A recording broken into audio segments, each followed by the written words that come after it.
Have you ever thought, is this just me when struggling to stay organized, start tasks, or manage time?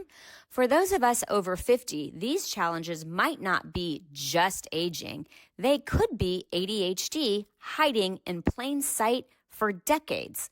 I'm Jami Shapiro, host of Grandma Has ADHD, and I'm building a community where your experiences matter. Whether you're diagnosed, questioning, or simply curious, you're not alone. Our Facebook group is filled with vibrant, understanding people over 50 who share their stories, strategies, and yes, even their struggles, with plenty of laughter along the way. Ready to find your people? Join our growing Grandma Has ADHD Facebook community. Please like and subscribe to the podcast wherever you listen and share it with someone who might need to hear they're not alone, because ADHD doesn't have an age limit and neither does understanding yourself better. Together, we're changing the conversation about ADHD after 50. Come be part of the story. Hi, and welcome to Grandma Has ADHD. I am joined today by Christine. Is it Kotik or Kotik? Kotik. Kotik. She is a professionally certified coach. So that means she's done a lot of coaching to earn that designation. And I wanted to share what I read on her website because I really liked the way that she described herself and her practice. So it says, looking for an expert and trained ADHD coach who will help you overcome your ADHD? Look no further. Imagine yourself at the end of the day, reviewing your to-do list, and every item is checked. First of all, that sounds like bliss. Does it seem far-fetched to imagine that you could identify the things you need to do, budget time for each of them, and one by one check them off your list? Yes, please. That may seem normal to most people, but not to those of us with attention deficit hyperactivity disorder. I don't even like to call it a disorder, but that's a whole other conversation. And she also has ADHD. We know what it's like to have our days derailed by the sight of a shiny object or a proverbial squirrel.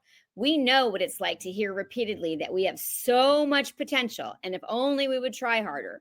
We know what it's like to disappoint over and over the people we love most. So, wow, what a strong introduction. So Christine, has been working with seniors who have ADHD or women later in life, because seniors are 65 and over. And they are trying to figure out their next phase and how ADHD makes that a challenge. So welcome so much to the podcast, Christine.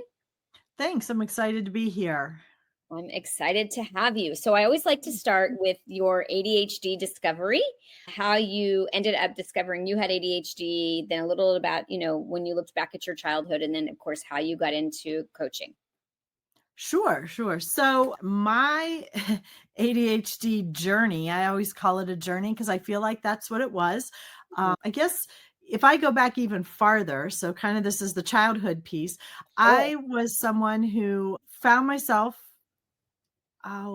very bright throughout my schooling, did well in school, was a very high achiever, people pleaser. If any of this is sounding familiar, it checks all the boxes. Didn't want to let people down. So worked super hard to be successful and was the valedictorian of my high school class. Wow.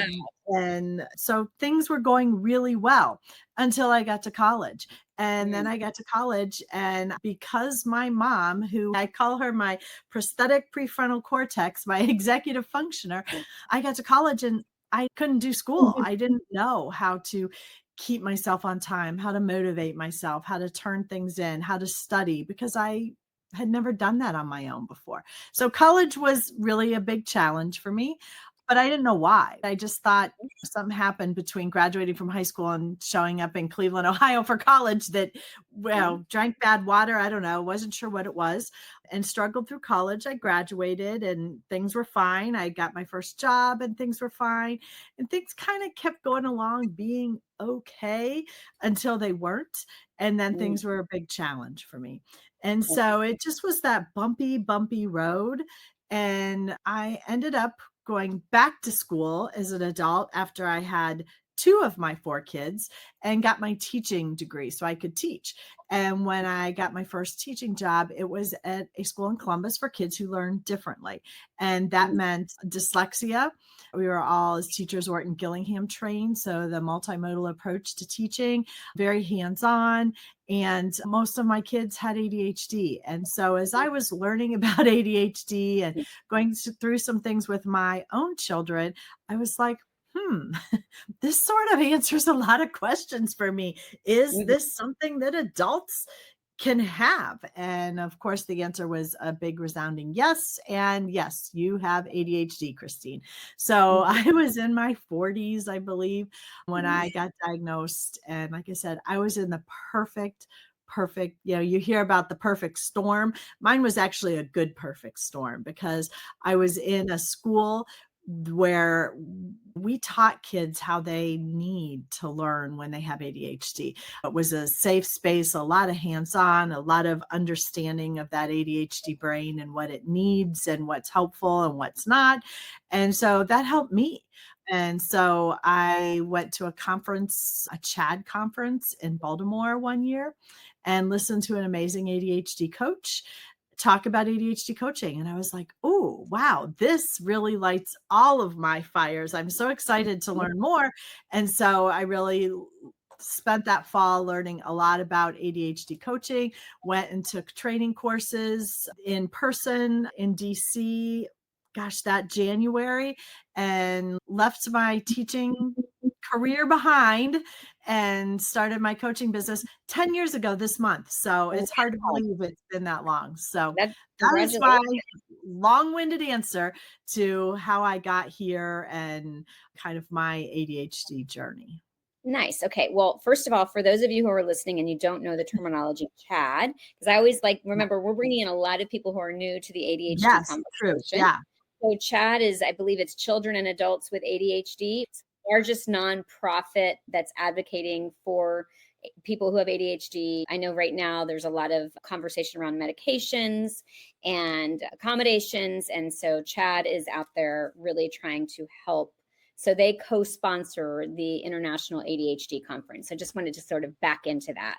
Yeah. Okay, so I would love to hear, because one of the things that I know that people have enjoyed is hearing other people's stories when ADHD showed up for them in their childhood. Because again, it doesn't just appear. You just had a mother who was functioning as your Ritalin, or your executive functioning, as you said. Tell me a little bit about any of the ADHD traits that you maybe had as a child looking back. Yeah. So looking back, my mom and I laugh about it now, but she would refer to me kind of as Pigpen, the Charlie Brown character, who would go from place to place, and my messes and my piles followed me all around. She could tell anywhere I'd been because I had left all the things there. It was there. It stayed there. I had a chair in my room that she called my messy chair, and it would just grow and grow and grow till everything fell on the floor. So just that messiness, the disorganization of being able to find my things and put my things away like I should. And I think the other place that it really came in for me was time blindness and then the procrastinating. Those were the big things that showed up for me. She will tell stories of all throughout my childhood, elementary school, and even as a high school senior. Like, my ability to get work done on time was pretty much minimal. We'd be up at the last minute doing projects. And I feel like some of the things are the things that don't necessarily fit the diagnostic criteria, but are the kind of, I don't know, lived examples of things. But when I thought of doing a project, I didn't pick the simplest project to do. Like, my brain was doing all the big things. And so I had drawn up plans to create a farm. Everyone else created their diorama in a shoebox, but mine was like more in a moving box where I created a whole farm with sand and all this stuff, which was amazing. But we did it like 5 hours the night before it was due. And we had to then figure out, how do we get this big box from our garage into the car, into school, all of those things. So Yeah. I think those were the things. Also, girls with ADHD tend to be very fast talkers. And I think that you will hear as we talk today, I have not grown out of that one either, but I think fast and talk fast. And that was something, even as a kid, that was me, just constantly telling stories, talking fast, doing those things. I've had So, people ask me to slow down when I'm presenting. And in yes. case you are new to the podcast space, you can actually change the speed of your playback. So you might want to listen to this podcast. I'd never thought of that at 0.75 versus 1, or I listen at 1.25 because I don't have the patience. I got to get through it. Yes. But Yes. you mentioned time blindness, and I always try to take every podcast as its own freestanding. So describe time blindness for someone who might be listening. I think we all know procrastination, right? And Yeah. fast talking and pig pen. Yeah. So time blindness, I feel like when I talk about this, I can come at it from different ways.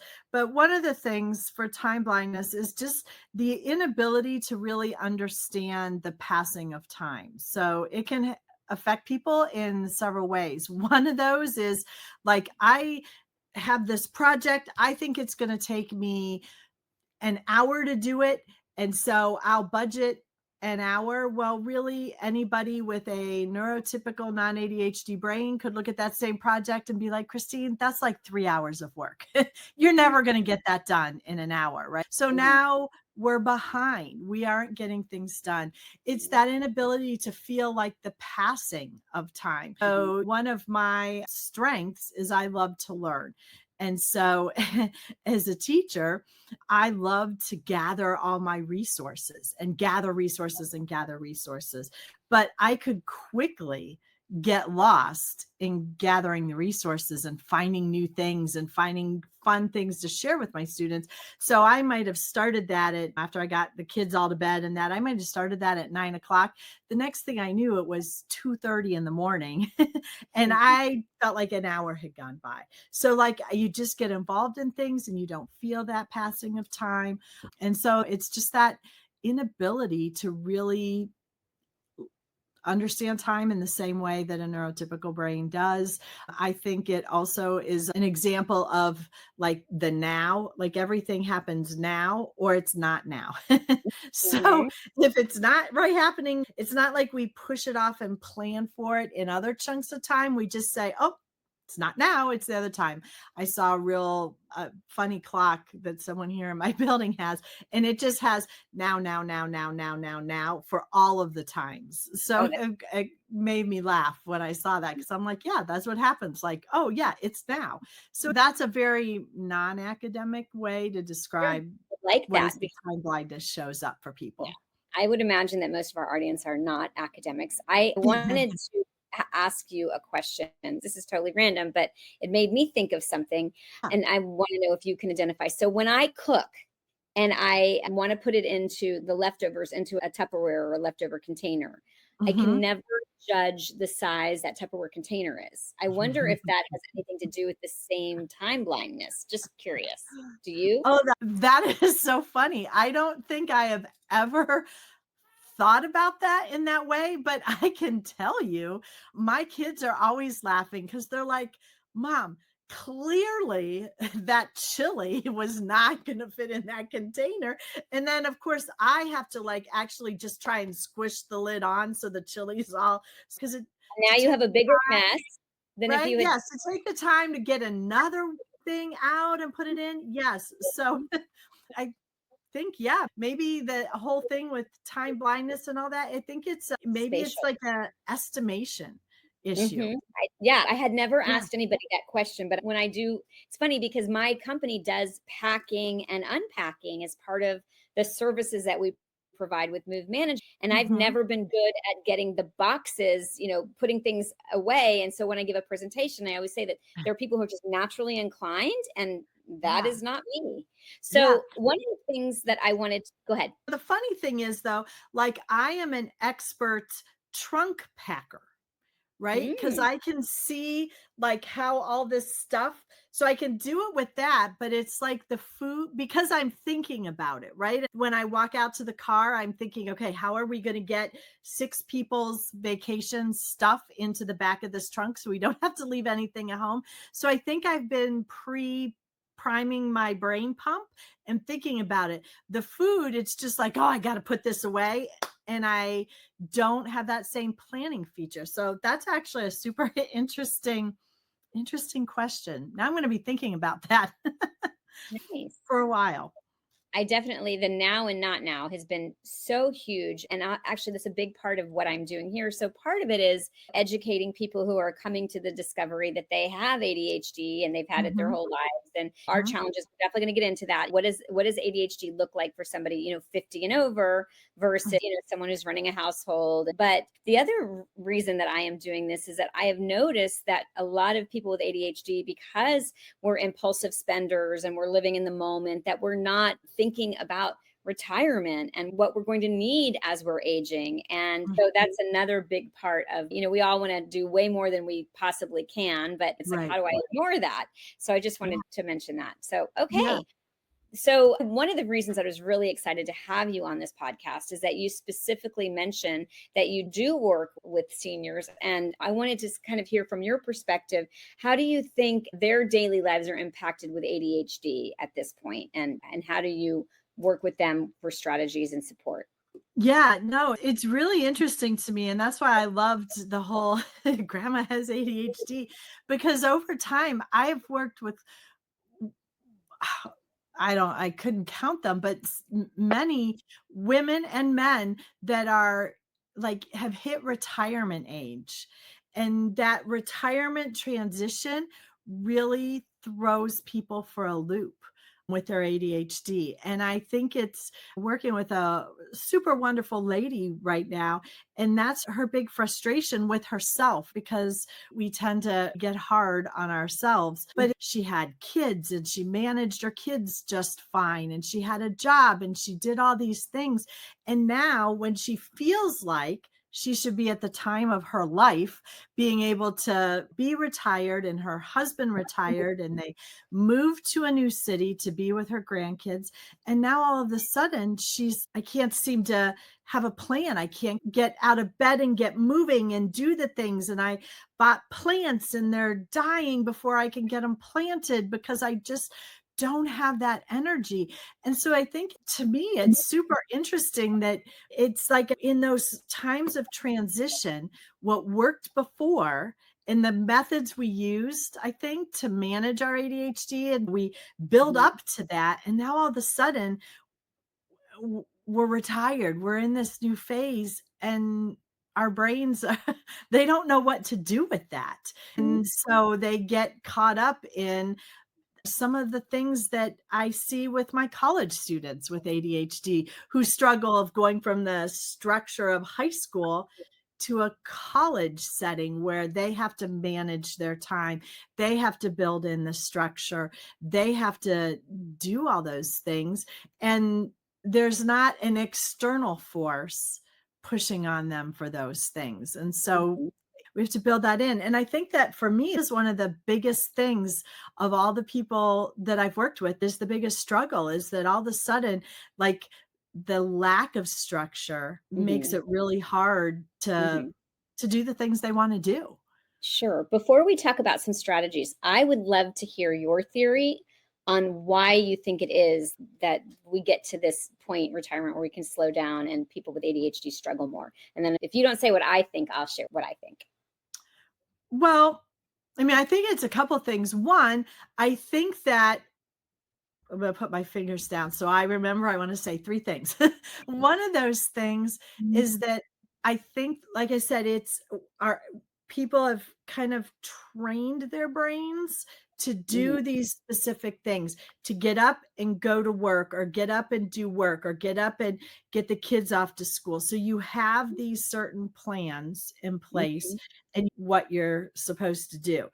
Mhm. What changes when you retire is that doesn't exist anymore. And Mhm. so that's one thing, is it's a lack of structure and routine that is Mhm. given to you by a job or your family or kids. So it's that. I think Sure. the second thing is that I think that we as Americans, I guess, have this vision of what retirement is. And it's Mhm. this glorious time to relax and to do all the things that we have always wanted to do. But then when it happens, like we have these, oh, I've got to do all of these things. And then we start kind of getting down on ourselves because, like, I can't do, well, what's wrong with me? And it just turns into like a malaise, is that right? And it's hard to get moving. So I think those are kind of the things. And then I think the other part of it is it's some of that is natural, right? It's the aging process, and we're living longer now. We're doing things. So as we age, there are different physiological changes in our body and hormone changes. For women, those hormone changes start earlier, but that it just all starts compounding. So then you have all of these things Mhm. building up, Mhm. and it makes it hard.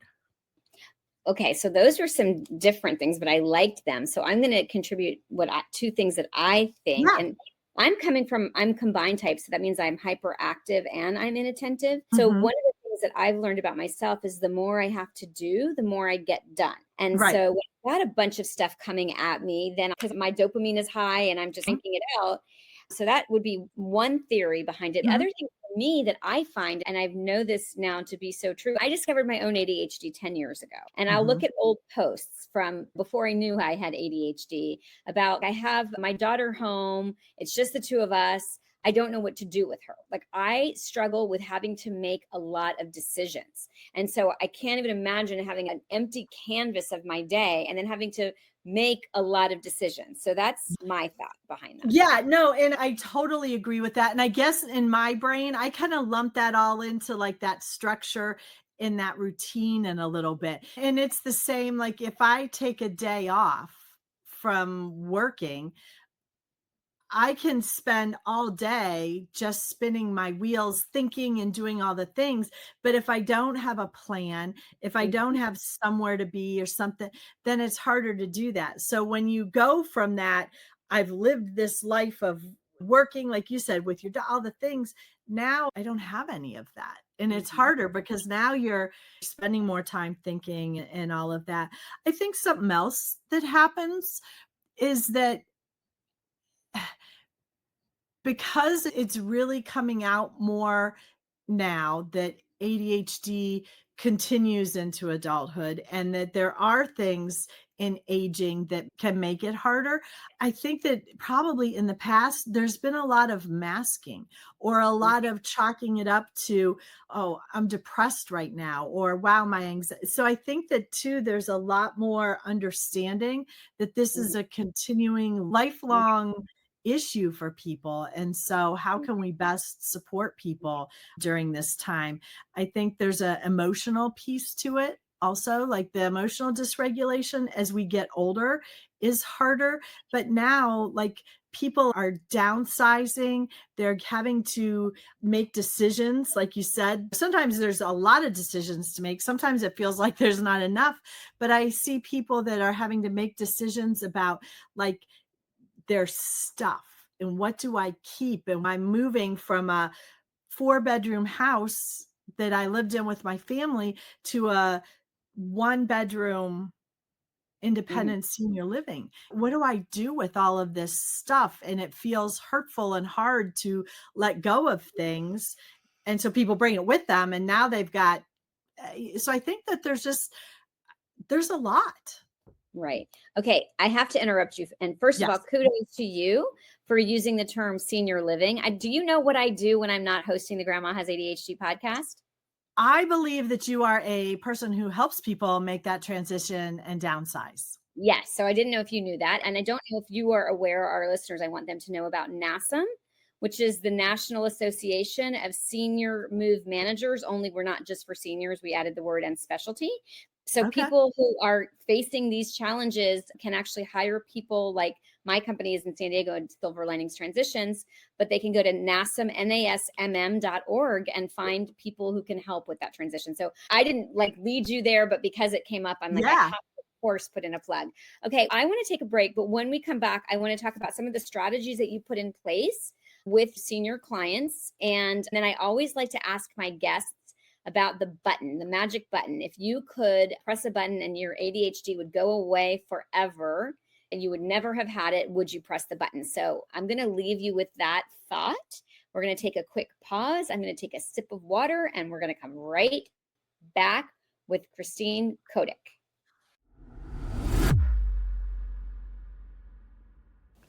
Are you tired of feeling like you can't get it together? Struggling with clutter that overwhelms you despite your best efforts? Wondering why organization feels impossible while others make it look so easy? You're not alone, and it's not your fault. Hi, I'm Jami Shapiro, host of the Grandma Has ADHD podcast, and I understand exactly what you're going through. I combine my years of hands-on work as founder of Silver Linings Transitions, a move management and home organizing company, together with ADHD coach training, and help adults 50 and over connect the dots between ADHD and lifelong struggles. Whether you're downsizing, decluttering, or simply trying to create systems that work for your ADHD brain, I provide virtual and in-person coaching for those in the San Diego area. Together, we'll develop practical strategies that honor how your brain actually works, not how you think it should work. Ready to trade shame for understanding? Visit grandmahasadhd.com or call to schedule a discovery session at 760-607-7377 because it's never too late to finally make sense of your story.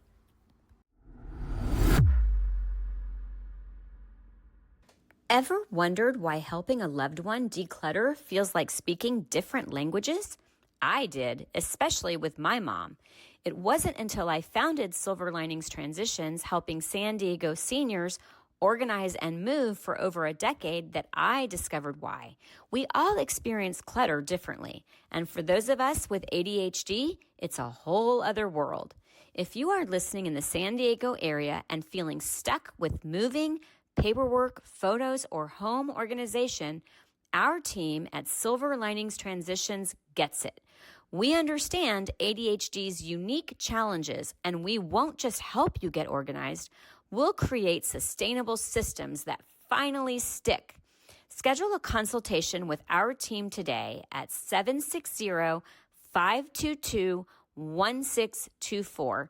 That's 760-522-1624, or find us at silverliningstransitions.com.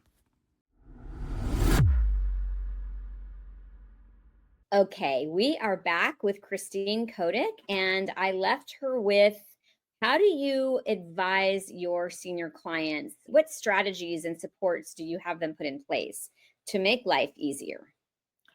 Yeah. So sometimes one of the biggest things we do is just talk about acceptance and positive self-talk, because so many times people are frustrated with themselves. And I read something just this morning about the 5-to-1 rule, and how, like, for every one negative thing, we need to have 5 positive things in order to maintain mental health.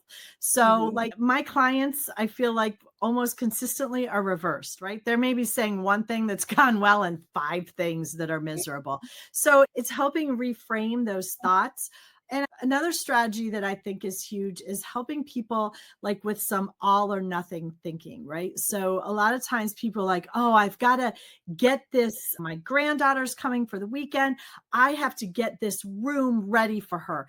And it might be Monday. And on Monday, they want to finish the whole project because otherwise it just feels not right. So we might talk about how can you plan that out over the week, so when she arrives on Friday, it's ready, but you've been able to, like, take little steps. Maybe you work on it half an hour twice a day to get that done. Instead of going in, I think our ADHD brains just in general want to like start it and work on it till it's done.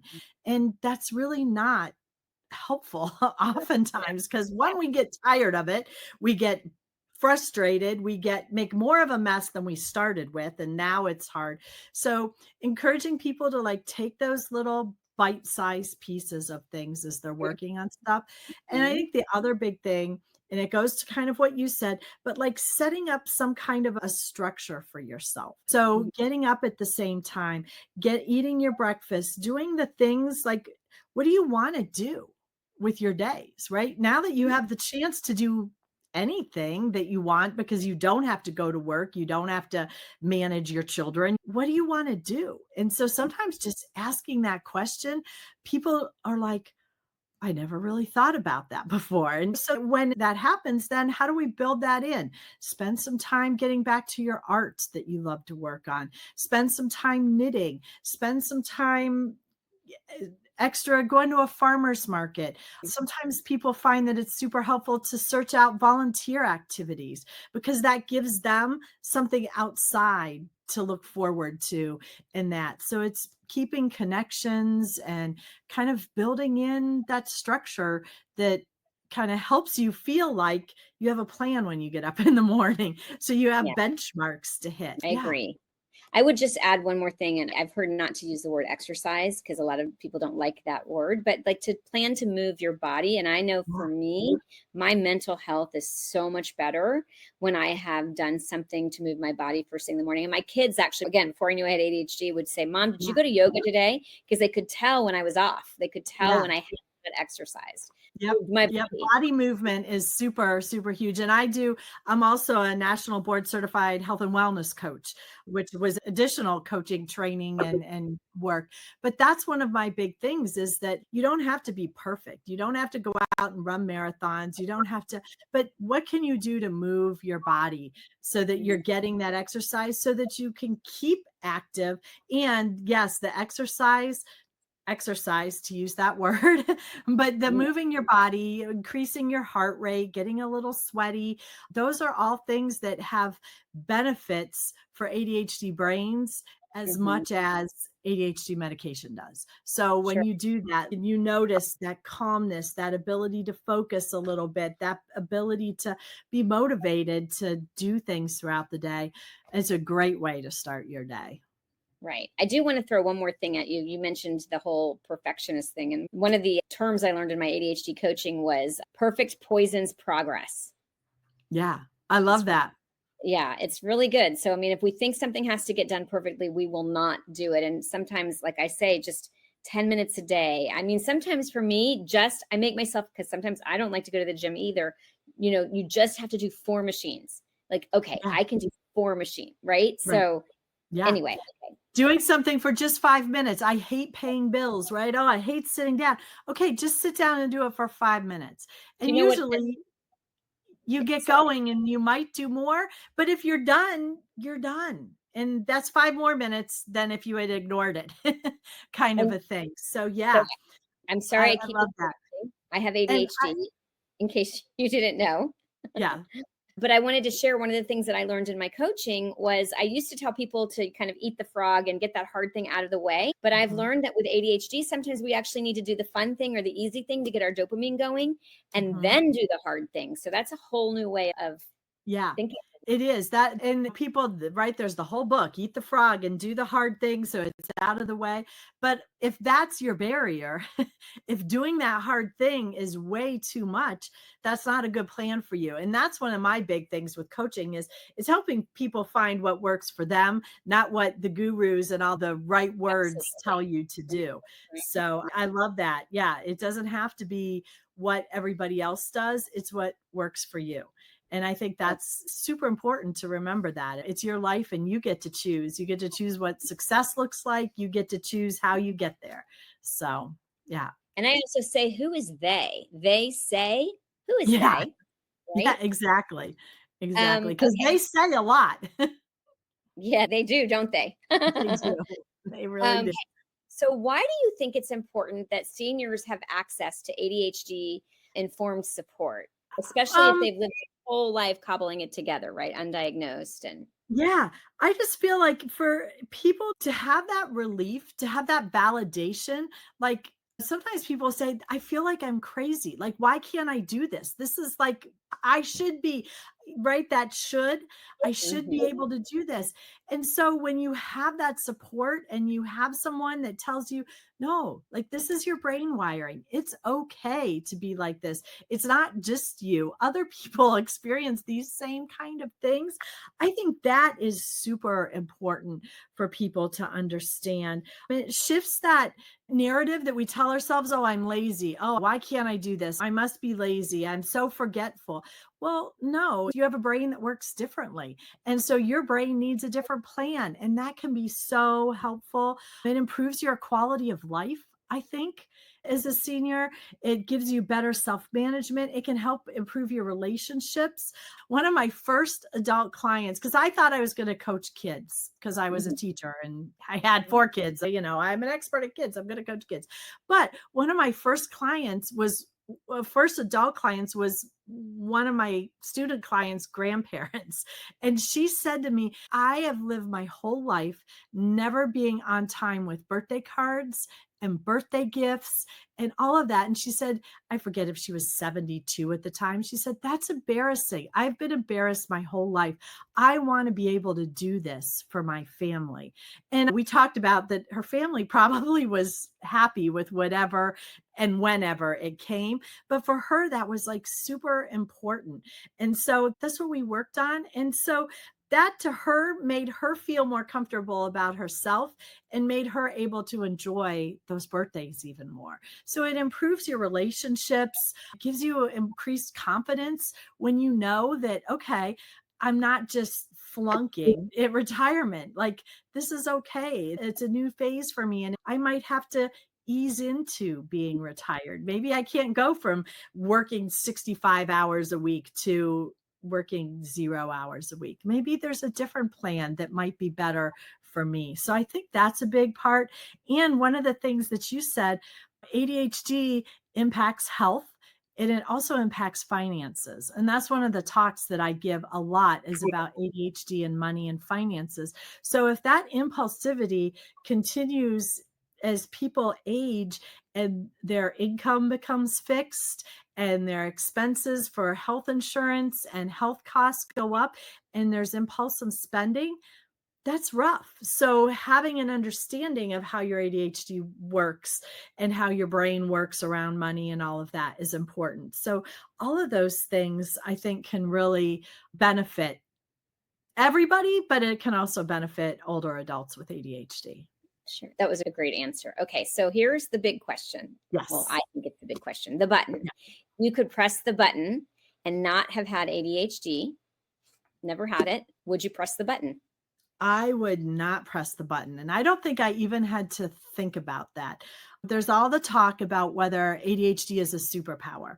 And I'm not a big fan of that analogy, but Mhm. I like to say ADHD is my secret weapon, right? Mm, And so okay. as a secret weapon, I can deploy it to wreak havoc, but it can also be the thing that like propels me to places I've never been. Without ADHD, I don't think I would have left a very secure teaching job that I enjoyed and loved and started a business. And this is the best choice I could ever have made. So there's those pieces of it. I like my quirkiness. I like my offbeat sense of humor that most of the time people like it too. And I think that's a benefit. And I feel like that's one of my pieces of my ADHD me. Sure, at times I would like to change some of my Mhm. other impulsivities and my things. That But wasn't the question. Could you trade I some in? know. We all would Yeah, trade in, right? I right. don't think Perfect. anyone Yes. wouldn't Awesome. ditch. Thank you for redirecting me. So yes, Well, I think it makes me the amazing person that I am and I wouldn't change it at all. love it. I have to share. My mom said that when I was a kid, and it's true, like people, I was either for them or was not for them. And it was a very quick and easy decision. So if somebody Yeah. was my friend, they were my friend. Like we were Yeah. friends, Yeah. you know what I Right. mean? So, and otherwise there was no relationship. And I hate the term too much. I hate it. but now I'm sort of living into my too muchness, right? So yes, this is who I am. Take me or leave me. That's the gift that comes with age for anyone, whether you're neurotypical or different. And then my final question for you. Well, first of all, I want people to be able to get in touch with you who want to work with you. So that's number one. And then the other thing is anything that we didn't touch on that if we hang up this call, you're going to be like, I should have said it. Whether I should have said it or not, I feel like, right, that's my brain is already spinning ahead a million miles. So I always feel like there's something I will hang up and think, oh, why didn't we talk about that? But I think we talked about some really good things. And we talked about some things that I never even thought about, the food container thing and all that. So I think that it's important for people, I guess, if you are someone with ADHD and you are looking for help and support, to make sure that you talk with someone that they get you, that they understand you, that they hear you, they listen to you, and that there's not judgment there. Because at any age, but especially as we're aging, like we don't need fixed. We just need some redirection. We need some support and some different ways of doing things, but we don't need fixed. So don't let anyone try to fix you because you're not broken. So Okay. That's that piece. So, Christine, how can people find you if they're like, oh, I love her, I want to work with her? Sure. So you can find me. My company name is CK, my initials, Christine Kotik, ADHD Coach. So you can go to ckadhdcoach.com and you'll get to my website. You can email me at Christine, spelled with a CH, at ckadhdcoach.com. And you can search me up. I'm on LinkedIn and Facebook. I don't really do so much of the other social media things, but I feel like that's probably pretty typical for people that are age and older. So say that you should pick one lane and then dominate that lane rather than putting yourself everywhere. So I agree with that. So LinkedIn is probably where I'm at most often right now with my ADHD work. So sure. Well, because entrepreneurs, we can't go on that tangent, but yes. Anyway, I want to thank you so much for taking your time to be with me. And I want to thank those of you who listened for listening. If you liked what you heard, please share this. More people need to hear it so that we can destigmatize ADHD and really open up the possibility of help for those of us who've lived our whole lives not knowing why we were different and getting a better understanding. So you can, again, Grandma Has ADHD, like and subscribe to the podcast and find us on our Facebook group, Grandma Has ADHD. Thank you so much. I hope that you really will take the wisdom that you heard today and help you make the rest of your life the best of your life. Thanks. Awesome. Thanks, Jami.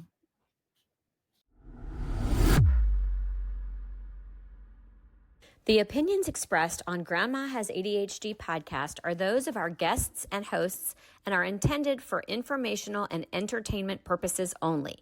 This podcast does not provide medical advice, diagnosis, or treatment. The content discussed in this episode is not a substitute for professional medical advice, diagnosis, or treatment. Always seek the advice of your physician, mental health professional, or other qualified health provider with any questions you may have regarding a medical condition or mental health concern. Never disregard professional medical advice or delay in seeking it because of something you have heard on this podcast. If you think you may have a medical emergency, call your doctor or emergency services immediately. The host, guests, and producers of Grandma Has ADHD do not assume any liability for the content of this podcast. Listen at your own discretion.